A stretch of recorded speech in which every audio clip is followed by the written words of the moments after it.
대구에서 사람책 그러면 박성익 대표님 이렇게 딱 그 공식화되어 있는 분이시고 조금 더 해드려요? 그리고 저희가 대표님이라고 하면 좀 싫어하시고 링커라는 표현을 쓰세요. 링커, 이어주는 사람. 네. 그래서 그 기관의 명은 아울러고 그 제도권에서 말하는 예비사회적 기업이나 인증사회적 기업은 아니세요. 말기업도 아니시고 협동조합도 아니시고. 아무것도 아니에요. 링커예요 그냥. 네, 저희가 그 흔히 소셜벤처 뭐 아니면 다른 지역에서 사회혁신기업이라고 표현을 하는데 제도권에서 말하는 사회적 기업 아니지만 내용으로 봤을 때 사회적 기업인.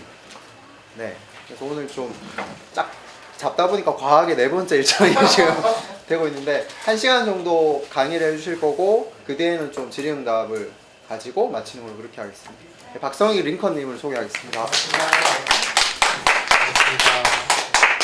그래서 오늘 제가 1시간 동안 저희 사례를 말씀드리도록 하겠습니다. 그 제가 전체 일정을 봤는데 정말 엄청난 멋진 곳을 많이 가시더라고요. 그래서 부들부들하면서 왔습니다. 제 나이는 올해 31입니다. 31고 네, 너무 좋게 마시는데 31고 제가 2011년도부터 이 사업을 꾸준히 진행을 하고 왔거든요. 그래서 오늘 저희가 아울렛에서 어떤 일을 하고 있는지를 말씀드릴까 합니다. 어떠한 아픔이 있었길래 어떠한 힘듦이 있었길래 이 힘든 기록이 되었는지를 좀 말씀드릴까 합니다. 그 저희 아까 메인 아이템이 사람도서관이라고 했죠. 그래서 저희는 기업에 대한 구체적인 소개보다는 저 또한 한 명의 사람책이 되어서 제 인생 이야기를 좀 전해드릴까 합니다. 저 같은 경우에는 되게 오지랖 넓은 인생을 많이 살았었어요. 그 흔히들 남자들 군대 가면은 현역을 많이 가잖아요. 저 같은 경우에는 공익 판정을 받았거든요. 그래서 뭘 할까 고민을 하다가 그 당시 제가 빠져있는 책이 있었어요. 그 책이 뭐냐면은 마르크스 책에 빠져 있었거든요. 그래서 이런 되게 빨갱이로 오해를 받고 있는데 노동자의 삶에 대해서 알아야 된다. 뭐 이런 되게 좀 끌어오는 그런 게 있었어요. 그래서 이왕 군대 생활하는 걸 좀 의미 있게 해보자 라 해가지고 선택을 하게 된 게 방위사업체였어요. 지금이 존재하는지 모르겠지만 방위사업체가 뭐냐면은 이제 공장에 복무하면서 이렇게 이제 일을 하는 건데 그때 제가 외국인 노동자들이랑 같이 기숙사를 사용을 했었어요. 그래서 같은 숙소에 있는 친구들이 이제 뭐 스리랑카, 인도네시아 이런 친구들인데 영어를 굉장히 잘하는 거예요. 그래서 그 방위사업체 중에 가장 좋았던 게 일은 정말 힘들었지만 주야 막교대에 막 야근, 특근, 뭐 철야 혹시 들어봤어요? 네. 철야 32시간 연속 일하는 거. 엄청 빡시게 일하는데 그러면서 되게 외국인 노동자 친구들이랑 굉장히 가까워진 기억이 있습니다.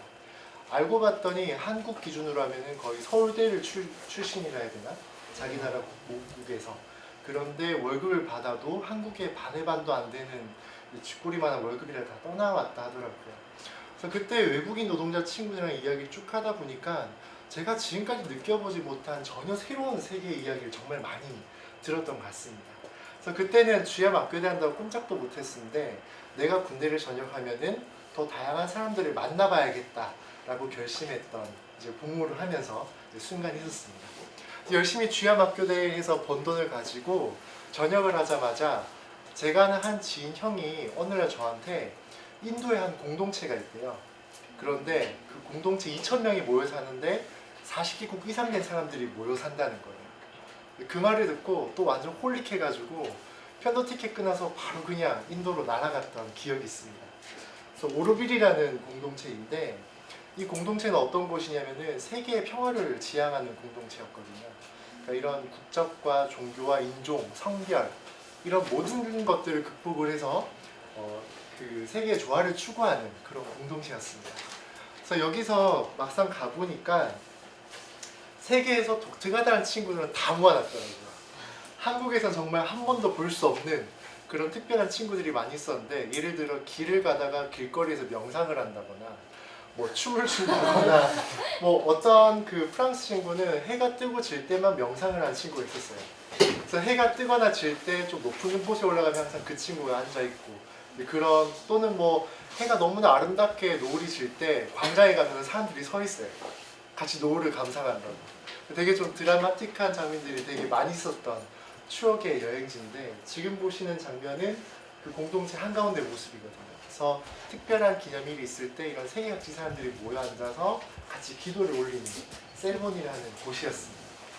여기서 제가 되게 독특한 친구를 만났는데 한 미국인 친구가 여행을 다니는데 배낭에 특별한 걸 가지고 다닙니다. 우리가 보통 여행 다닐 때 가지고 다니는 거는 뭐 여권, 뭐 여비, 뭐 수건, 속옷 이런 거 가지고 다니잖아요. 근데 이 미국인 친구는 가방에 어떤 걸 가지고 다니면은 밧줄, 톱, 망치, 못, 뭐 이런 걸 가지고 다니는 친구가 있었습니다. 그래서 외국인 친구들 사이에서는 쟤는 청부살인 어쩌라, 가까이 가지 마라 이런 이제 소문이 퍼졌었어요. 그래서 이제 하루는 점심시간에 동석 이제 합석을 했었거든요. 그래서 옆에 있는 외국인 친구들이랑 단합을 해가지고 용기 있게 한번 물어보자. 저 친구 정체를 한번 알아보자라는 이야기를 했었어요. 그래서 너 정체가 뭐니? 라고 물어보니까 자기는 레드 스윙 프로젝트라는 친구였습니다. 발음이 별로 안 좋았죠.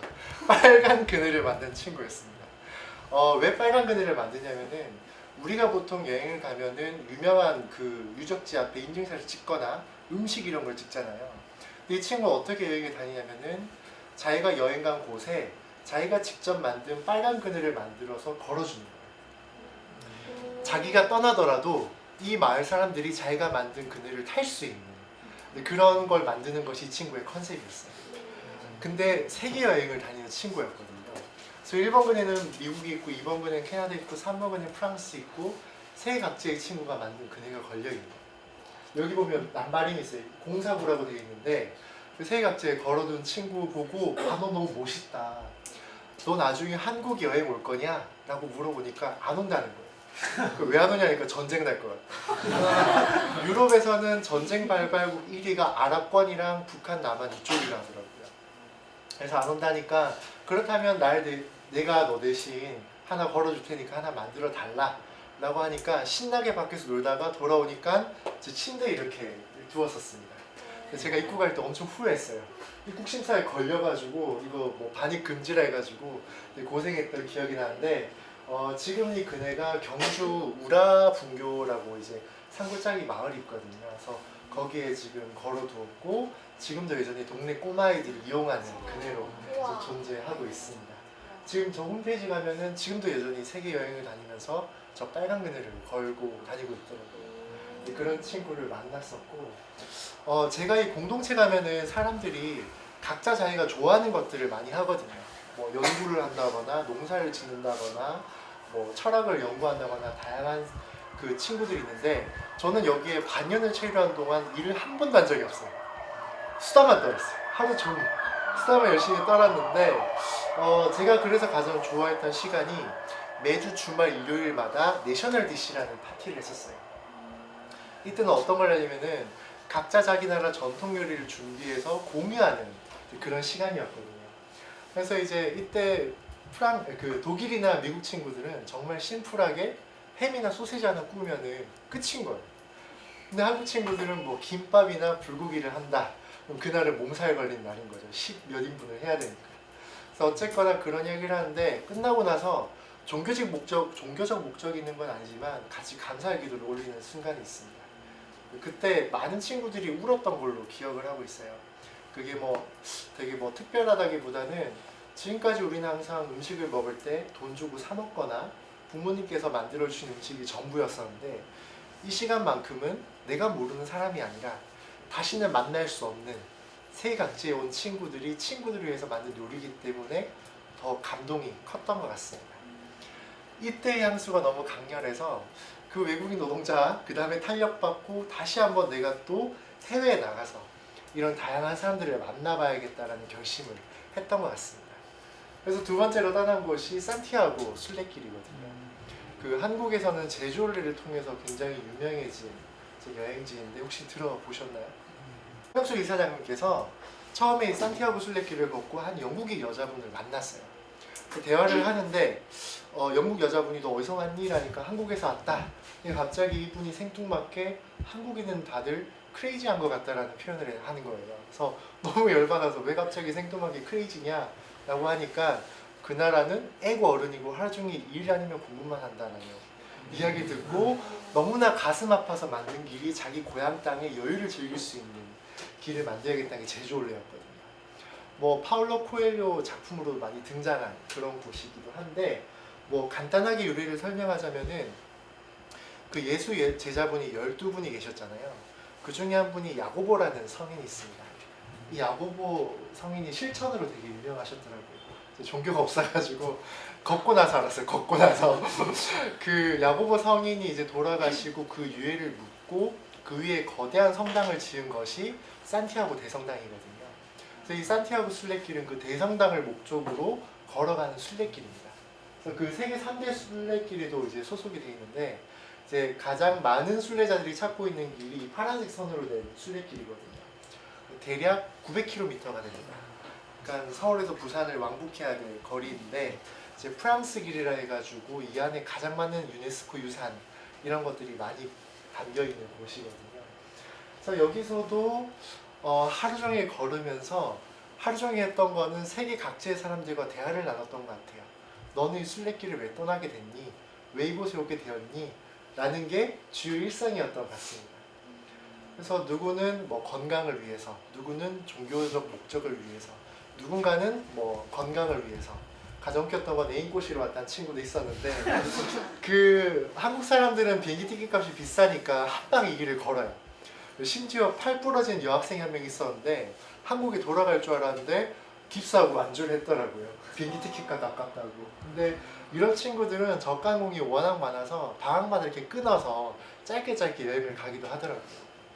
그래서 이렇게 다양한 사람들을 만났던 기억이 있는데 그때 되게 특별한 사람들을 많이 만났었습니다.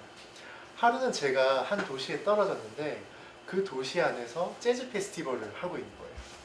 근데 그 메인 무대가 있는 것이 아니라 그 굉장히 오래된 프랑스 건축물 그 돌담길 사이사이에서 동네 사람들이 자기가 할 줄 아는 그 악기를 막 연주하는 그런 그 페스티벌이었는데 너무나 재밌게 놀았어요. 재미나게 놀고 숙소를 체크인하고 가려고 했는데 돈이 딱 떨어진 거예요. 지갑에 ATM기에 카드를 넣었는데 카드에서도 돈이 안 나온 거예요. 알고 봤더니 이제 잔고가 모자란 상황이었어요. 근데 되게 슬프게도 그 전날 3일을 이미 노숙을 한 상황이었거든요. 그래서 너무 피곤해가지고 뭐 할 게 없어가지고 어쩌지 하다가 성당 앞에 그냥 쭈그리고 앉아있었어요. 쭈그리고 앉아있는데 갑자기 저 프랑스 아주머니가 저를 이렇게 쿡쿡 찌르시더라고요. 고개를 드니까 너 여기서 뭐하고 있니? 라는데 갑자기 영어로 말을 걸어주시는 거예요. 너무 반가웠어요. 프랑스 사람들은 자기 나라 언어에 대한 자부심이 굉장히 강해서 아는 영어도 안 쓴다 하더라고요. 근데 나중에 알고 봤더니 이분은 동양 철학에 관심이 많은 분이셨어요. 그래서 너가 동양인이라는 이유 하나만으로 그냥 이렇게 말을 걸었다는 얘기 하시더라고요.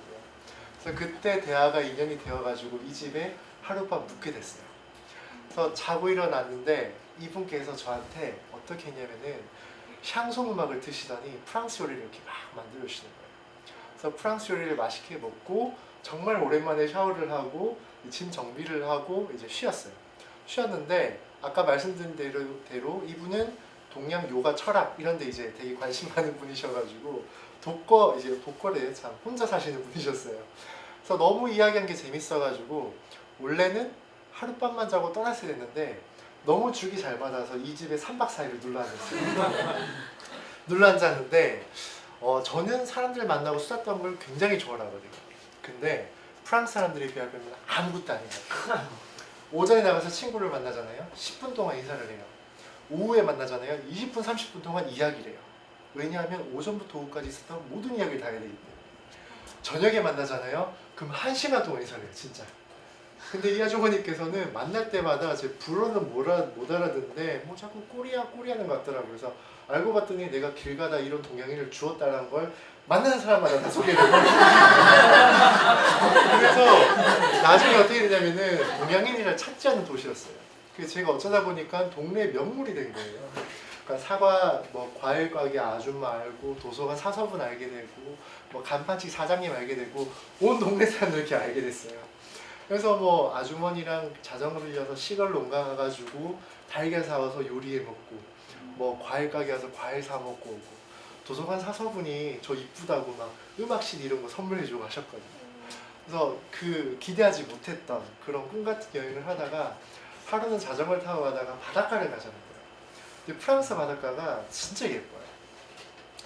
태양빛이 굉장히 강렬하더라고요. 그리고 뒤에는 굉장히 오래된 빨간색 건축물이 쫙 있는데 정말 그 프랑스 영화에 나올 법한 그런 장면이 딱 있는 거예요. 그래서 너무 예쁘다 이러면서 사진을 딱 찍으려 하는데 갑자기 옆에서 소리를 버럭 지르면서 제 손목을 딱 잡더라고요. 그래서 왜요? 그러니까 여기가 누드비치라는 거예요. 그래서 아 정말 좋아하시는데 드디어 나의 버킷리스트가 실현되었다고 너무 기뻤습니다. 소리는 지를 수 없었지만 두리번두리번 거렸는데 사람들이 아무도 없는 거예요. 그래서 사람이 왜 이렇게 없냐라니까 성숙이 아니라고. 한 달 뒤에 내가 성숙이 돼서 이렇게 젊은 사람들 많이 온다고. 그래서 저기 100m 멀리에 한 60대 70대 할머니 할아버지만 왔다 갔다 하시더라고요. 그래서 아쉬운 마음을 가지고 떠났던 네, 그런 만남이 있었습니다. 두 번째는 그 순례길을 걷다 보면은 이렇게 발을 치료해주는 치료사들이 굉장히 많이 계시거든요. 근데 이제 그 여기는 굉장히 다양한 힐러들이 존재합니다. 어떤 분은 침술, 양압, 기치료, 아로마 테라피 이런 각각의 이제 마스터들이 존재하고 있는데 한 뚱뚱한 한국인이 발목을 뀌어서 이렇게 길 중간에 앉아 있었어요. 그러니까 정말 거짓말 아니라 힐러 5명이 둘러싼 거예요. 그래서 한 명은 밴드 붙이고, 한 명은 침 놓고, 한 명은 아로마 테라피하고, 한 명은 뒤에서 기를 주입하고 뭐 이런 독특한 이렇게 광경을 볼 수 있었는데 하루는 그 한 봉사자분이 시원한 레모네이드를 이렇게 주시는 거예요. 그래서 마시고 떠나는데 이분이 떠나는 사람들마다 손에 봉투를 쥐어주는 거예요. 저 봉투 안에 뭐가 들었을 것 같아요? 붕대? 여태까지 없던 새로운 답변이 나왔습니다. 제가 중학교 가서 강의를 하면은 정말 1초의 망설임도 없이 돈이요 라고 이야기를 하는데 저 안에 뭐가 들었냐면 꽃씨앗이 들어있어요. 왜냐하면 지나가는 길가에 꽃씨앗을 뿌려달라 하더라고요. 그러면 당신은 그 꽃을 볼 수 없지만 다음에 그 다음에 순례길을 사는 사람들이 그 꽃을 볼 수 있지 않겠냐는 이야기를 해주었습니다. 정말 로맨틱하죠? 저 오른쪽에 계시는 분은 나이가 몇으로 보이시나요, 대략? 한 55? 55? 한감이 넘으셨어요. 넘었는데 저분이 산티아고 순례길에서 대스타셨습니다. 왜냐하면 3,000km를 걸으셨거든요. 그러니까 네덜란드에서 여기까지 걸어오시는 거예요. 그래서 하루는 멜리데란 도시에 이분이랑 합석을 하게 됐는데 아저씨께 여쭤봤어요. 아저씨는 왜 이렇게 먼 길을 떠나오셨어요? 라고 여쭤보니까 하시는 말씀이 예전에 자기가 결혼을 하고 첫 아이를 가졌는데 이 첫 아이가 태어난 지 얼마 안 돼서 세상을 떠났다고 합니다. 근데 둘째 아이를 가지고 이제 처자식 먹이 살리다 보니까 그 아이를 잊고 살았던 거예요. 그래서 이제 정년 퇴임을 하고 집에 앉아 있는데 그 첫 아이를 위한 초 하나 올리는 것이 자기 죽기 전 마지막 소원이라는 이야기를 해주셨어요. 그래서 이 먼 길을 떠나왔다라는 그런 인생 이야기를 들었던 그런 순간도 있었고요. 이제 발목이 저렇게 홀라당 타버렸는데 이 순례길의 마지막 피날레를 어디서 장식하냐면은 그 피니스테라라는 도시가 있습니다. 그 바다를 접하고 있는 곳인데 피니스테라 한국말로 번역하면은 땅끝마을이라는 곳이거든요. 그래서 여기서 이제 세계 각지의 사람들이 자기가 순례길에 신었던 신발이나 양말, 수건 이런 걸 태우면서 유종의 미를 거두는 그런 해안 절벽이 있거든요. 근데 지금도 잊을 수가 없는 게 그 해안 절벽가에서 해가 지는 걸 다 보셨죠? 그 마지막 그 햇빛의 점이 사라지는 순간에 그 해안 절벽가에 있는 수백 명 사람들이 갑자기 환호성 지르고 처음 보는 옆에 있는 사람 부둥켜 안고 울고 밤새도록 노래 부르고 놀았던 그 순간을 아직도 잊을 수 없습니다. 근데 해가 지자마자 뒤에서 바로 달이 딱 떠오르는 거예요. 근데 유럽 친구는 굉장히 로맨틱합니다. 갑자기 기타, 우쿨렐레, 뭐 바이올린, 플룻 이런 걸 꺼내서 연주를 막 해주는 거예요. 그래서 얼굴을 한 번도 볼 수 없었는데 그 달빛 그늘 삼아 밤새도록 이 순례길의 여운을 남겼던 그 순간 아직도 잊을 수가 없습니다. 근데 한국인이 그날 되게 늦게 올라왔어요. 저는 되게 일찍 갔는데 그래서 왜 이래 늦게 오지라고 했는데 한국인들은 어떻게 올라오냐면은 다들 어깨에 맥주 한 짝씩 이고 올라오더라고요. 오늘 같은 날은 그냥 보낼 수 없다. 먹고 죽자. 그래가지고 여기서도 술을 좋아하는 이제 그런 모습을 많이 봤었는데 이제 옆에 친구들 술 다 나눠주고 여기서 또 밤새도록 왜 순례길을 떠나왔는지 자기가 뭐 어떤 계기가 되어서 여기를 찾아오게 되었는지 밤새도록 인생 이야기했던 순간을 아직도 잊을 수가 없습니다. 저한테는 사실 이 산티아고 순례길이 굉장히 큰 의미가 있습니다. 처음에 이 길을 떠난다 했을 때 주위 모든 지인들이 반대를 했었거든요. 넌 떠나면 신문에 실린다. 제가 아까 첫 외국인 친구들이랑 찍은 사진 보셨죠? 굉장히 말랐었어요. 지금 한 10kg가 찐 건데 예전에 막 56, 7 이렇게밖에 안 돼서 여자분들은 재수 없다 그러던데 끝나고 나서 뭔가 제 인생을 바뀌었다라는 느낌을 받을 만큼 큰 감명을 받았어요. 왜냐하면 저는 어릴 적 되게 이제 많이 약하고 심약해서 이제 10대 시절은 거의 누워 있는 게 제 대부분 학창 시절이었거든요. 그러니까 뭐 맨날 양호실에 누워 있고 왜 초등학교 뒤에 공기놀이 하는 데 있죠. 거기 이렇게 쭈그리고 있다가 병원 가는 게 늘 일상이었던 것 같습니다. 그래서 이제 좋지 않은 의사 선생님께서 얘는 얼마 살지 못할 거다라는 이야기까지 들은 적이 있었거든요. 근데 그러한 상황 속에서 되게 이제 네거티브한 생각을 많이 했던 것 같아요. 지금은 늘 웃고 있으니까 사람들이 아 되게 박 대표 긍정적인 것 같아요 라고 이야기를 하는데 그때만 하더라도 어떠냐면은 잠을 잘 때 잠을 못 잤어요. 왜냐하면 누워있으면 막 천장이 무너질 것 같고 막 가스통이 폭발할 것 같아가지고 진짜 막 밤새도록 그 가스 밸브만 수십 번 만지다가 잠들고 막 문단속도 자기 전에 막 온 집안 문고리 다 흔들어 보고 잤던 이제 그런 게 막 했었는데 지금도 감사한 게 만약에 제가 90년대에 태어났다면 붙잡혀 갔을 것 같아요. 저 때만 하더라도 그런 정신질환이라던가 뭐 ADHD 이런 단어가 되게 생소했었거든요. 근데 그 순간에 너무 힘이 들었었어요. 너무 힘들어가지고 이런 어려움들을 제가 주변 친구들이나 초등학생 때 어머니한테 이야기하니까 이상한 눈으로 쳐다보는 거예요. 그냥 그게 너무 또 무서워지는 거예요. 가뜩이나 왕따 당하는 존재였는데 그런 시선도 두려워가지고 말을 못했던 이제 그런 게 되게 많이 있었어요. 근데 그렇게 이제 그 초등학교를 보내고 중학교에 올라갔는데 그때부터 뭘 했냐면은 책을 읽기 시작했어요. 어떤 책을 읽었냐면은 논어, 맹자, 주역 이해는 하지 못했어요. 그런 책 오쇼 라즈니시 이런 크리슈나무리티 이런 인도 철학 이제 책들을 막 읽기 시작했거든요. 왜냐하면 그런 책을 읽으면은 내가 지금까지 찾지 못했던 삶의 의미를 알 수 있지 않을까 그런 간절한 마음이 있었거든요. 닥친 대로 읽었던 것 같아요. 근데 읽다가 이제 막 사서랑 막 싸웠어요. 넌 이런 책 읽으면 안 돼 이래가지고 이제 막 시비 붙고 하기도 했었는데 이제 이 책으로 안 되니까 나중에 어떻게 했냐면은 그 책을 읽은 쓴 작가분들한테 메일을 보냈어요. 선생님 제가 선생님 책을 읽었는데 언제 한번 찾아뵙고 이야기를 나눌 수 있을까요? 그래가지고 무작정 찾아갔다. 그래서 제가 지금도 잊을 수가 없는 게 고2 때 그 담임쌤도 되게 독특하셨어요. 뇌호흡하는 분이셨는데 야자 시간에 교탁위에서 뭘 하시면 올라가서 감자 들고 명상하고 계셨거든요. 감독 안 하고 그런 선생님이셨는데 왜 수능치기 전날에 책상 배치하잖아요. 근데 그날 저를 빼주셨어요. 근데 제가 그때 어떤 분을 알고 지냈냐면은 동국대 철학과 교수님을 이렇게 알게 되었거든요. 주역책 읽다가 혼자 공부하지 말고 이런 분 만나봐라.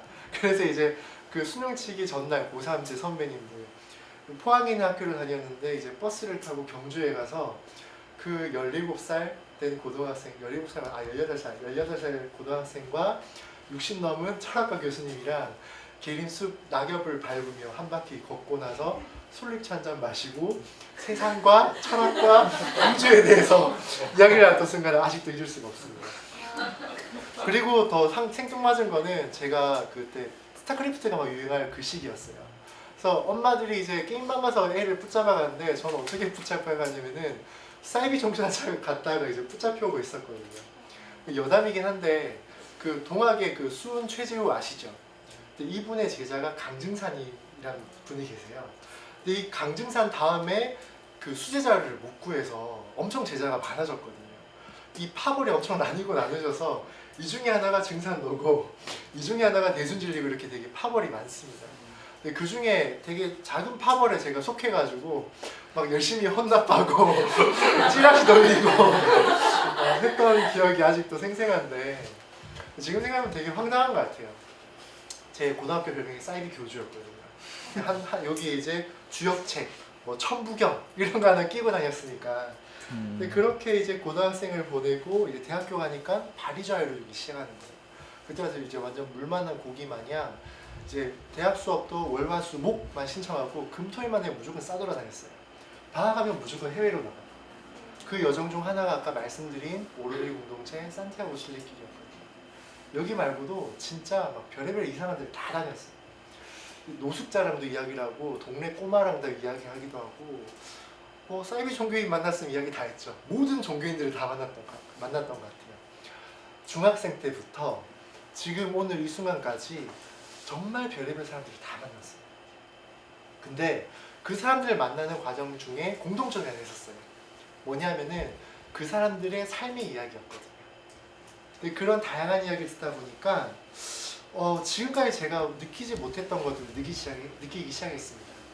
아, 이 사람은 이러한 상황 속에서 이러한 생각을 했구나, 이러한 선택을 했구나, 이런 다양한 이야기를 듣다 보니까 제 삶을 바라보는 방식도 되게 다양해지기 시작을 했습니다. 아, 삶을 이렇게도 해석할 수 있구나, 이렇게도 살아볼 수 있겠구나 라는 느낌이 들기 시작했던 것 같습니다. 그 여행을 하다가 제가 프랑스 떼제 공동체라고 있는데 또 되게 이상한 게 있어요. 이 공동체 머물 때 한 배낭객이 저한테 너 이 책 읽으면 정말 좋아할 것 같다라면서 건네준 책이 있어요. 그 책이 바로 나는 런던에서 사람 책을 읽는다라는 책이었거든요. 이 책이 바로 사람도서관을 설명해주는 책이었습니다. 사람도서관은 저희가 만든 아이템이 아니라 사실은 그 덴마크 사회활동가가 만든 아이템이거든요.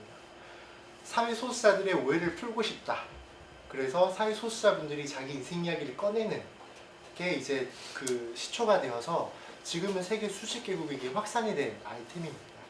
제가 이걸 보고 나서 뭔가 나의 삶과 되게 닮아있다라는 느낌을 많이 들었습니다. 이 사람도서관 자체가 뭔가 내가 지금까지 만나보지 못했던 이런 다양한 사람을 만날 수 있는 채널이 될 수 있겠구나.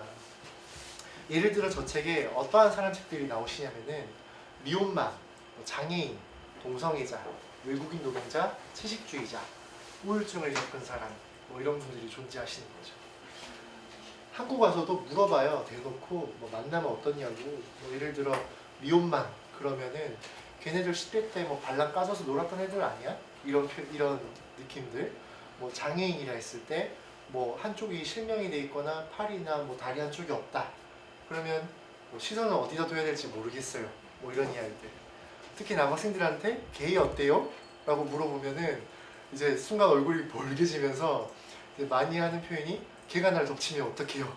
라는 이야기를 하는 거죠. 그럼 제가 우스갯소리를 이렇게 답변을 합니다. 그 친구도 보는 눈이 있다. 아무나 대시를 하지 않는다. 뭐 이런 표현을 하게 했었는데 뭐 농담이고요. 어쨌거나 이런 사회소수자들이 참가해서 자신의 삶의 이야기를 꺼내는 그런 채널이었습니다.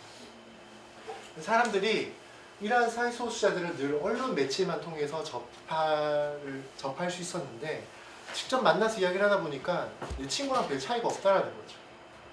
이 친구도 똑같이 연애를 하고 삶에 대해서 고민을 하고 돈을 벌고 미래를 설계하는 모습을 바라보면서 오해가 점점 풀리기 시작했답니다. 그래서 이걸 착안을 해서 그렇다면 이 사람도서관을 한다면은 내가 체험했던 것처럼 다른 사람들에게도 이런 경험을 나눌 수 있지 않을까라는 생각을 하기 시작했습니다. 그래서 마지막 유럽 여행을 마치고 돌아오자마자 바로 시작을 하는 게 사람도서관이었어요. 그 산티아고 순례길을 걷고 나서 한 달 걷고 나서 한 달을 침묵하는 그 수도원 같은 곳이 있었거든요. 그 수도원에 이제 들어가가지고 이제 구상을 했습니다. 내가 한국에 가면 이러한 일을 하겠다. 결심을 하게 되어서 이제 2011년 4월 1일 날 첫 사람도서관을 대구에서 시작을 하게 되었습니다. 그날 만우절이어서 행사 망할 뻔했는데 지금까지 참가했던 사람책분들께 제안을 드렸거든요. 이러한 아이템이 있는데 저에게 들려주신 삶의 이야기를 또 다른 누군가에게도 들려주셨으면 좋을 것 같습니다. 라고 부탁을 드려서 최초의 사람책분들이 이제 시작을 하시게 된 거죠. 처음에는 내가 굳이 여행 가지 않더라도 다양한 사람을 만날 수 있지 않을까 라는 발상에서 이걸 시작을 했었던 것 같습니다.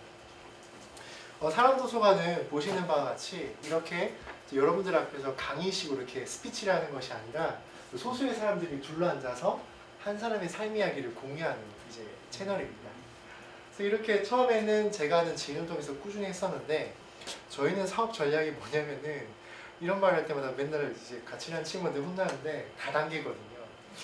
그래서 막 소문을 내는 거죠. 소문을 내는데 이제 이 소문이 퍼지고 퍼져서 지금 현재 다단계가 7, 8단계까지 간 것 같아요. 그래서 그 중에 한 명 딱 이제 코가 낀 게 교육청 관계자분이 한 분 계셨거든요. 그래서 들어보시더니 아 그렇다면 이 프로그램을 학교에서 하면 어떻겠냐라는 제안을 해주셨던 것 같습니다. 그래서 이제 1년이 지나고 나서는 이제 중학교에 가서 청소년들에게 자신의 삶의 이야기를 전하는 프로그램을 했었는데 보통 이제 그 학교에 가서 이런 교육복지 이런 프로그램을 하면은 훈계조가 되게 많다는 이야기 많이 하더라고요. 너희 그런 거 하면 안 돼. 잘못됐어. 이런 얘기를 하는데 저희는 되게 우여곡절 많은 사람식분들이 많이 계시거든요. 그러니까 다들 과거에 좀 놀아봤거나 좀 큰일을 겪어봤던 예를 들어 가출하면은 너네 가출 왜 했어? 반성문 쓰게 하고 이게 기존의 방식이었다면은 저희는 어떻게 하냐면은 가출을 해봤던 사람을 데려가는 거죠. 그래서 이 중학생 친구한테 내가 예전에 가출을 한번 해봤는데 별로 좋은 방법이 아니더라. 다른 방법을 좀 생각을 해봐라 라던가 뭐 왕따 피해 학생 같은 경우에도 예전에 실제 자기가 왕따를 경험을 했다. 일진 친구들에게는 실제 자기가 일진의 경험이 있는 또는 왕따의 경험이 있는 사람들이 가서 자신의 인생 이야기 전하는 그런 프로그램을 진행을 하게 되었습니다. 그래서 이제 그 가서 어떤 이야기를 하는지를 좀 소개를 해드려야겠죠. 근데 그 지금 저희가 사람 책 인원이 100명이 넘었는데 역시나 그 책 중에는 베스트셀러가 있는 것 같아요. 가장 인기 많은 책이 여행, 연애 이게 가장 이제 불티나게 팔리는 도서인데 이제 그 중에 한 분이 이분입니다. 그 제가 인도에 있을 때 또 다단계에게 엮여서 이제 그 힘들어하는 친구인데 이 친구는 그 페이스가 천정명을 닮았어요. 굉장히 미남의 친구예요. 여성분들만 오하시거나 왜 오하세요? 오하시기로 만났는데 이 친구가 그 대학교를 자퇴하고 뭔가 내 삶을 돌아봐야겠다고 인도로 왔어요. 왔는데 그 당시 같은 게스트하우스에 살고 있는 친구 중에 한 여대생이 있는데 이분은 서울에 있는 대학생이었거든요. 근데 게스트하우스에 머물다가 이 두 명이 눈이 맞은 거예요. 근데 일주일 뒤에 둘 다 한국으로 돌아가야 될 사람들이었습니다.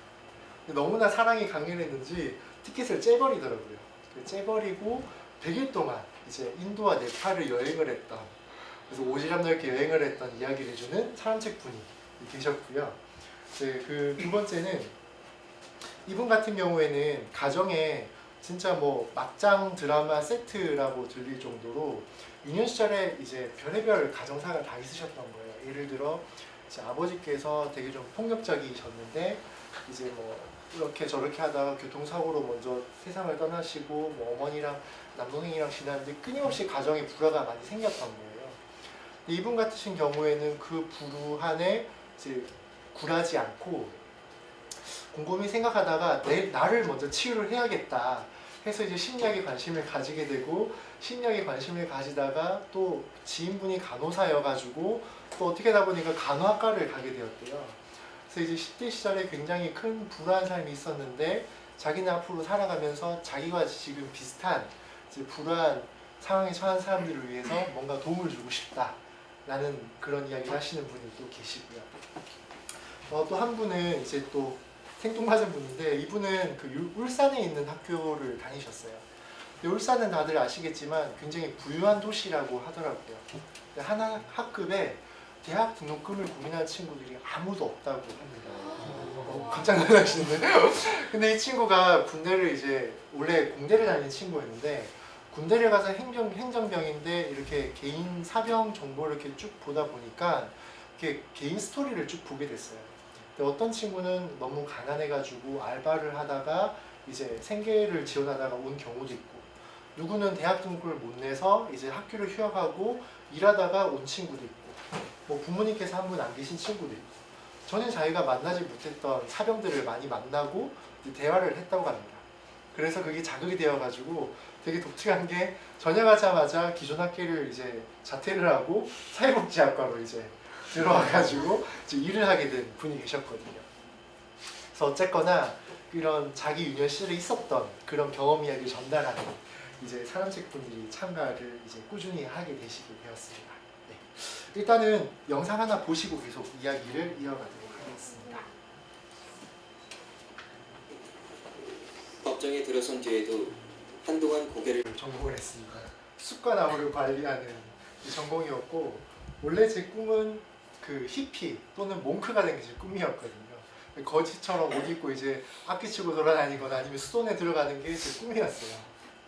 꿈이었는데 이 사업을 하면서 정말 이 순간을 보면서 결정적으로 이걸 내 천직으로 해야겠다. 이걸 더 제대로 해봐야겠다라는 순간이었습니다. 그 영상과 비슷한 이제 그 사례인데 그 사실 제가 고향이 대구가 아니거든요. 그래서 대학교 때문에 이제 왔다가 이렇게 눌러앉게 되었는데 서구이나 모 중학교가 있었어요.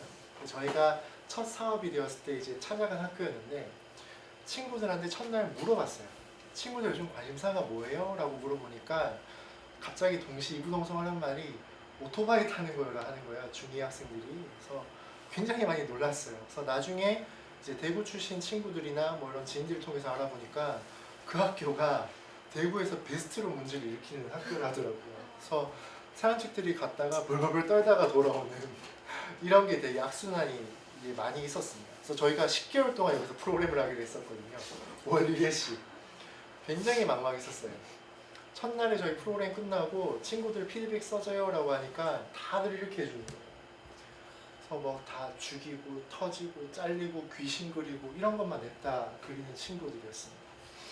그래서 뭐 친구들 뭐 궁금한 거 없어요? 뭐 요청할 거 없어요? 그러니까 딱 손을 드는 거예요. 그래서 친구 왜요? 그러니까 선생님 빨강색 펜이 모자라요. 이런 이야기를 하는 친구들이었었거든요. 그래서 굉장히 막막했었어요. 과연 우리가 이 친구들을 위해서 해줄 수 있는 게 뭘까?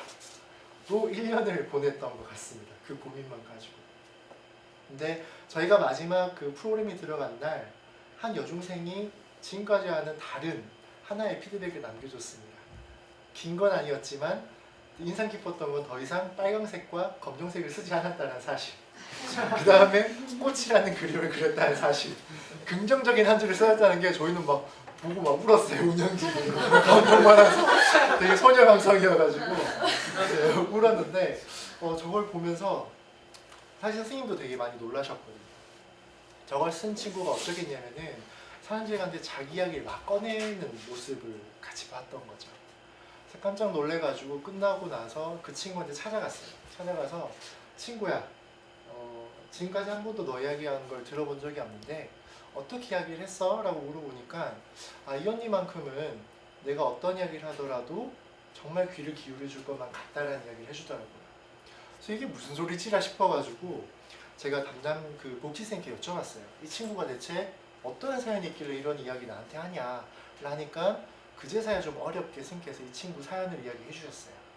어떤 사연이었냐면은 이제 집에 3남매가 있는데 둘째로 있는 거예요. 그래서 아버지께서 밖에 나갔다 들어오시면은 얘를 그렇게 때렸다고 합니다.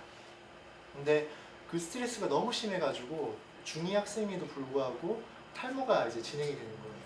그래서 그걸 감추려고 모자를 늘 쓰고 다녔던 친구예요. 그래서 복지생께서도 늘 힘들어하시는 게 이제 되게 표현되는 거는 거친데 뭐 심리 상담이나 이런 거 막 컨택을 해도 자기 마음을 개방하는 순간이 없으니까 더 이상의 진전이 없었다라는 이야기를 해주시더라고요. 그 당시에 이제 이야기 들려준 분이 어떤 분이었냐면은 굉장히 아들을 바랬던 집안의 딸로 태어난 거예요. 그래서 할머니가 넌 태어나지 말았어야 됐어 라던가 아버지 따라 세무서 찾아가서 동료 직장분께 이게 뭐예요? 라고 물어봤는데 그 직장분은 여자애가 그거 알아서 뭐하게 이런 이야기를 듣고 자랐던 대학생 언니였었거든요. 그래서 뭐 나중에는 손잡고 울면서 이런저런 이야기 나누었던 그 순간을 보면서 그렇다면 내 전공은 심리상담도 아니고 복지도 아니고 그 어떤 것도 아니지만 최소한 이 친구들에게 마음 편하게 이 단어 금지 단어 된 것 같아서 공감할 수 있는 공감할 수 있는 대화의 장을 만들어주는 것이 우리의 역할이 되지 않을까라는 결심을 내리게 된 순간이었습니다. 사실 아까 앞에 보여드린 영상도 저희가 구체적인 사례를 보여드리고 싶지만 워낙에 얼굴과 실명 이런 문제가 예민하다 보니 대체 영상을 썼었거든요. 저 영상에서도 다루어진 내용이 이 친구의 마음을 아무도 들어주려 하지 않았다는 거죠. 굉장히 좋은 치료와 상담도 물론 우리 사회에 필요하지만 그 첫 한 발을 디딜 수 있는 마음을 열 수 있는 자리를 만들어주는 게 굉장히 중요하지 않겠나 라는 생각을 들면서 더 본격적으로 이 청소년 사업에 뛰어들게 되었습니다. 그래서 이건 저희 홈페이지 메인인데요. 있는 건 아니지만 책 제목, 머리말, 목차 이렇게 내용이 이렇게 정리가 되어 있습니다. 그래서 이제 청소년 친구들에게 자기 10대, 20대 유년 시절의 삶 이야기를 전하는, 나도 이렇게 힘들었지만 이렇게 극복을 했다 라는 것들을 저희가 이렇게 함께 공유를 하게 되었습니다. 이어서 영상 한 편 더 보도록 하겠습니다. 아까에 이어서 그 학교에서 되게 그 아픔이 있음에도 불구하고 당당히 맞설려 했던 그 모습에 감동을 받았는데, 사실 저희가 그 아울러는 기업이 아니라 종교단체가 아니냐라는 오해를 많이 받습니다. 그 VVVIP 고객님들이 많이 계시거든요. 그 사람책 분들이 어떻게 확장이 되냐면은 이게 언론이나 뭐 이런 홍보를 통해서 유입되는 경우도 많이 있지만, 대부분은 해보셨던 분 지인의 추천에 의해서 이루어진 경우가 굉장히 많이 있더라고요. 자기가 해보고 애인이나 친구나 선후배들한테 해보니까 좋더라, 너도 해봐라 이런 식으로 이제 사람책이 확장이 되어 있었는데, 되게 곰곰이 많이 생각을 했습니다. 사실 그럴수록 그 이야기 들은 구독자의 반응도 굉장히 좋았었거든요. 그렇다면 왜 이렇게 사람들이 열렬히 좋아했지? 왜 이렇게 좋아라 하지? 이 사람들은 무엇 때문에 또 다른 사람들에게 사람책을 해보라고 제안을 할까? 라는 고민을 유심히 하다가 이 영상에도 다뤄왔지만 한 가지 이제 그 이론을 접하게 되었습니다. 그 뭐냐면은 미국 학교에서 외상후 스트레스라는 표현 혹시 들어보셨나요? 흔히 많이 이제 접하고 있는 단어들인데, 그 나중에 알고 봤더니 이 외상후 스트레스는 뭔지 다들 아시죠? 어떤 큰 정신적 쇼크, 물리적 쇼크를 받은 다음에 그게 이제 트라우마가 되어서 계속 심리적 데미지를 받는 현상인데, 요것과는 정반대되는 개념이 하나 더 있었습니다. 외상후 성장이라고 혹시 들어보셨나요? PTDG라고, 그 외상후 성장이라 해서 아까 외상후 스트레스와는 반대되는, 즉 어떠한 큰 아픔이 있었는데 그것이 오히려 자극이 되어서 더 큰 성장을 하는 사례가 있었다는 거죠. 그러고 보니까 사람책 분들이 성공적으로 베스트셀러급에 오른 분들의 공통점도 그러한 거였습니다. 단순하게 나의 아픔을 하소연하는 것이 아니라, 아까 제가 말씀드린 몇몇 사례처럼 내가 그때는 그렇게 아프고 힘들었지만 지금 나에겐 이것 자체가 오히려 큰 이제 의미가 있다. 그것 때문에 더 이러한 선한 일을 하고자 한다 라는 개념인 거죠. 그렇다면 우리의 방향성을 이걸로 잡아야 되지 않을까 라는 생각을 하게 되었습니다. 거기에 따른 저희의 대표적인 사람책 사례 한 분이 계시는데, 예전에 그 사업 초기 때 1년이 지나고 나서 한 20살 대학생이 저에게 와서 커밍아웃을 했어요. 고백을 한 건 아니고 자기가 게이라는 이야기를 하더라고요. 그래서 사람책이 되어서 좀 이런 사회소수자에 대한 아픔을 이야기하고 싶다라는 이야기를 해줬어요. 그 이야기를 듣고 제가 보름 동안 고민을 했습니다. 과연 이 친구로 하여금 사람책 활동을 하게 해주는 게 과연 바람직한가? 이 친구는 온 마음을 다해서 자기 인생 이야기를 하는 건데, 그 이야기를 듣고 있는 친구 중 단 한 명이라도 인상을 찌푸리거나 안 좋은 네거티브한 피드백을 주면은 이 친구에겐 돌이킬 수 없는 상처가 될 수 있지 않을까? 라는 생각이 들더라고요. 그래서 좋은 이야기지만 이 친구가 과연 그걸 감당할 수 있을까라는 생각이 들었습니다. 그래서 그 친구에게 정중하게 지금은 때가 아닌 것 같다 라고 이제 거절을 했었던 기억이 나요. 근데 1년 후에 또 그 숙제가 찾아왔습니다. 또 21 대학생이 저에게 찾아와가지고 자기가 장애인인데 자기 아픔 이야기를 꺼내고 싶다라는 얘기를 하는 거예요. 그걸 통해 성장한 이야기를 하고 싶다라는 이야기를 해주었습니다. 이 친구는 왼손이 선천성 기형이어서 이렇게 일그러져 있었거든요. 그래서 이제 이야기를 하겠다라는데 다시 또 고민이 든 거죠. 과연 이 친구로 하여금 자기의 아픔 이야기를 꺼내게 하는 것이 과연 바람직한가? 한 달을 고민했어요. 한 달을 고민을 쭉 했는데 이 친구가 사람책을 하고 안 하고를 떠나서 이 친구 입장에서 한번 생각을 했었어요. 어떤 결론을 내렸냐면은, 이 친구가 살아가면서 평생 그 자기가 마주하게 될 오해와 편견을 다 없앨 수 있을까? 그 없앨 수 있는 그 어떤 무언가의 존재가 있을까라는 생각이 들더라고요. 그러면 그걸 없앨 수 없다라는 전제가 있을 때 이 친구에게 정말 중요한 요소는 뭐가 있을까?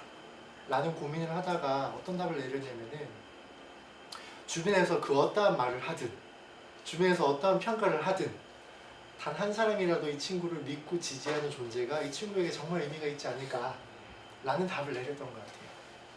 그래서 그 친구가 이제 다시 만나서 너는 사람책을 하든 안 하든 최소한 너가 앞으로 어떤 이야기를 듣든 어떠한 상황이 처하든 최소한 박성익이라는 사람 한 사람만큼은 아울러란 단체만큼은 당신과 그런 고민의 이야기를 나누고 싶다.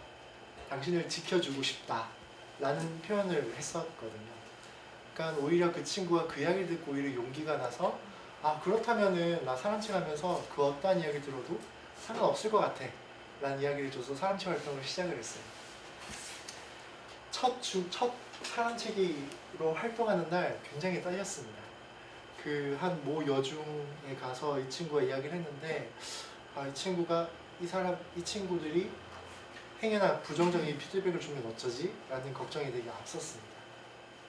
근데 의외로 이 친구들이 정말 안 됐는데 정말 힘들 것 같아요 이런 게 아니라 어떻게 이렇게 다른 인생을 살 수 있게 되었어요? 라고 좀 이렇게 그 대안을 찾은 사람을 만난 거 마냥 오히려 그걸 승화시켰다라는 반응을 이제 해주면서 친구들이 일을 해주는구나라는 걸 알게 되었습니다. 이 친구 사람책 이야기를 조금 해드리자면은 도입부가 어떤 도입부냐면은 한 인간이 가장 축복받아야 될 순간이 저에겐 가장 큰 불행의 순간이었습니다. 내가 세상에 빛을 보고 태어났을 때 의사 선생님께서 가장 먼저 하셔야 될 게 탯줄을 자르고 어머니 품에 안겨주셔야 되는데 의사 선생님께서 끝까지 저를 저희 어머니에게 안겨주지 않으셨습니다. 왜냐하면 제 한 손이 기형이었기 때문이죠. 가 첫 시작이었거든요. 근데 이 친구가 나중에 어떠한 변화를 가지기 시작하냐면은 세상 모든 사람들은 자기를 치근하게 바라보고 또는 이상하게 바라보는데 자기 제 강아지만큼은 자기를 그렇게 바라보지 않았다라고 해요. 아무런 오해와 편견 없이. 근데 나중에 알고 보니 동물내개 치료사라는 과목을 알게 되었다고 합니다.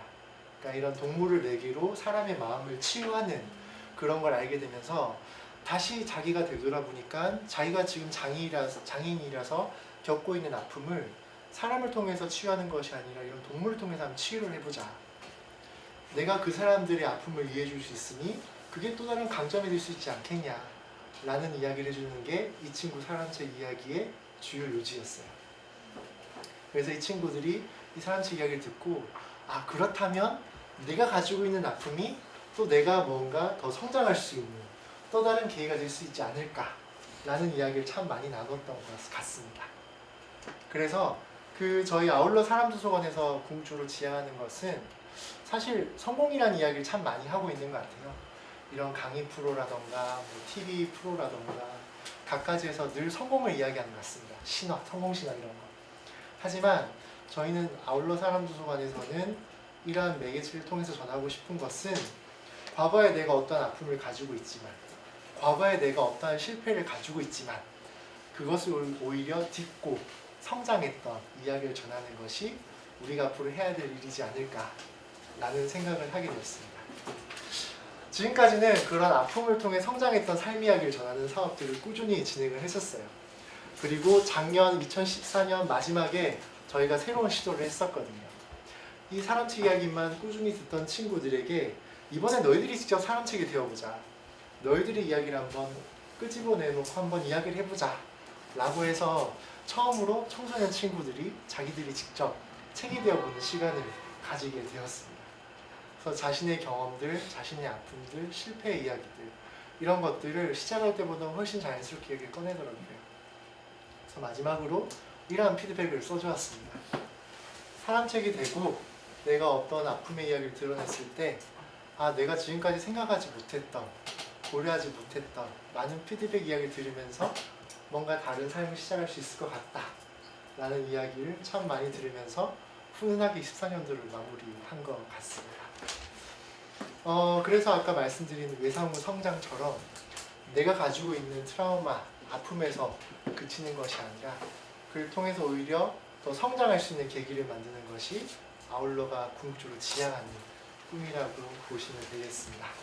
사람 도서관에 대한 이야기는 지금도 꾸준히 이어지고 있습니다. 1시간 동안 경청해 주셔서 감사합니다.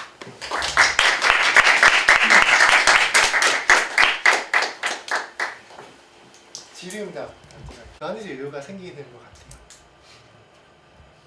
그래서 강의에서 이제 사람들이 그러면 박 대표는 맨날 봉사하고 사람들 인생 이야기 다 들어주면 무슨 낙으로 사냐? 라고 하는데 제 최대의 낙은 이런 사람들의 삶의 의미를 함께 고민하는 순간이 가장 즐거운 것 같아요. 찾아가는 여정. 너무 좋은 것 같습니다. 책을 읽어주는 사람과 사람책 들어주는 사람 있잖아요. 네. 근데 그 사람들이 그게 인연이 돼서 나중에도 만나는 경우가 있는지 궁금하거든요. 저희가 중학교에는 사실 그안 되는 부분들이 굉장히 많이 있더라고요. 그리고 그 대우 같은 경우에는 그 몇 년 전에 학교 폭력 네버엔딩 챌린지 나의 꿈은 끝나지 않았어. 인생은 속도가 아니라 방향이다. 뭐 사랑한다 내 꿈아. 뭐 이런 식으로 굉장히 거대하게 이제 써오세요. 근데 사실 그런 메시지는 강연이나 이러한 많은 매체를 통해서 접할 수 있는 거라 생각을 하거든요. 근데 이런 소수의 사람들이 만났을 때 진한 메시지 전달이 중요하다 생각하거든요. 근데 저희는 늘 사람 책 할 때 염두에 두는 게 이 사람의 스토리가 뭘까? 라기보다는 이 사람만이 가진 색깔이 뭘까? 에 되게 그 초점을 맞추려 하는 것 같아요. 쉽게 예를 들면 쉬운 얘기인가? 그 인생은 속도가 아니라 방향이다라는 글을 써오신 분이 인생 추적을 쭉 하다 보니까 어떤 게 있었냐면은 이분은 문해학교라면서 인생이 바뀐 거예요. 평범한 이제 그 국립대 경영학과 학생인데 우연히 문해교육을 갔는데 할머니 할아버지 분들에게 그냥 기억 니은 알려드렸을 뿐인데 이분들 삶이 바뀌는 거예요. 예를 들어 어떤 사연이 있었냐면은 맨날 들은 게 사연이어가지고 그 할머니 분들이 이렇게 학원 오시다가 갑자기 선생님 왜요? 그러니까 내가 과일 너무 먹고 싶은데 돈을 못 뽑아서 못 먹고 있다고. 그래서 왜요? 그러니까 통장을 못 만든다는 거예요. 그래서 같이 은행에 갔대요. 그래서 통장을 만들었는데 통장 안에 3천만 원이 있었대요. 그러니까 그렇게 돈이 있음에도 불구하고 이제 내가 글을 모른다라는 표현을 하시기가 부끄러워서 그 한마디를 못 하셔가지고 그래서 어떤 할머니는 일부러 붕대를 감고 이렇게 은행에 가시네요. 내가 팔을 다쳐서 내가 불러 좀 대신 써달라 이렇게 하시는 분도 계신다 하더라고요. 근데 이분들이 한글을 익히니까 세상을 다르게 보기 시작하시는 거예요. 그래서 처음에는 꿈이 중요하다, 꿈을 가져라 이런 이야기를 하고 싶어서 사람책이 되셨는데 책 작업와서 이 사람만이 할 수 있는 메시지가 뭘까를 찾다 보니까 이분은 이런 공교육의 중요성 그 언어가 알면서 얼마나 삶이 바뀔 수 있는가 그 친구 이제 학생들한테는 너희들이 아무렇지 않게 하는 이런 기억 니은 배우는 것들이 삶에서 얼마나 큰 축복인지를 알려주는 이제 그런 이야기를 하는 사람들이 된 거죠. 그래서 오히려 그런 포장은 저희들이 오히려 이렇게 마이너스 요인으로 보는 부분인 것 같습니다. 아 누가 이 사회발표 이거 보셨어요? 아, 다행이다. 다행이다. 아주 다행이네요. 그 이분이 사회학자신데 이분이 연구를 했다고 해요. 사람은 언제 가장 창의적인 발상을 하는가에 대한 연구 주제에 대해서 이제 그 결과를 발표하는 테드 영상이었거든요. 여러분들은 언제 사람이 가장 창의적인 발상을 할 거라고 생각하십니까? 그 암흑일 때 그때 네. 상상을 할 수 있을 거라고. 네네네. 좋습니다. 또 언제일 것 같습니까? 창의적. 네. 또 언제일 것 같습니까? 샤워를 할 때, 단 거 먹을 때, 여행 갔을 때, 뭐 화장실 앉아 있을 때, 뭐 별의별 사례 많이 있었는데 약간 비슷한 답이 나왔습니다. 어떤 거냐면은 결과가 나와 전혀 다른 영역의 사람들과 함께 대화를 나눌 때라고 합니다. 저는 이 사업을 하면서 어떤 걸 느끼냐면은 아픔의 시작은 아픔이 고통으로밖에 연결되어질 수 없을 때 시작되는 것 같아요. 근데 이렇게 다양한 관계, 다양한 사람들, 다양한 체험을 하면서 이 순간에 이렇게도 생각할 수 있고 저렇게도 생각할 수 있는 내가 선택할 수 있는 또 다른 문항이 많이 생겼을 때 삶의 여유가 생기지 않을까 라는 게 저의 철학인 것 같습니다. 그래서 여러분들도 핸드폰을 열고 이 안에 혈연지연 학연에 속하지 않은 사람이 누구 얼마나 있는지 한번 보시고 그러한 모험을 해보시면 어떨까라는 이야기로 오늘 강의를 마치도록 하겠습니다. 네, 감사합니다.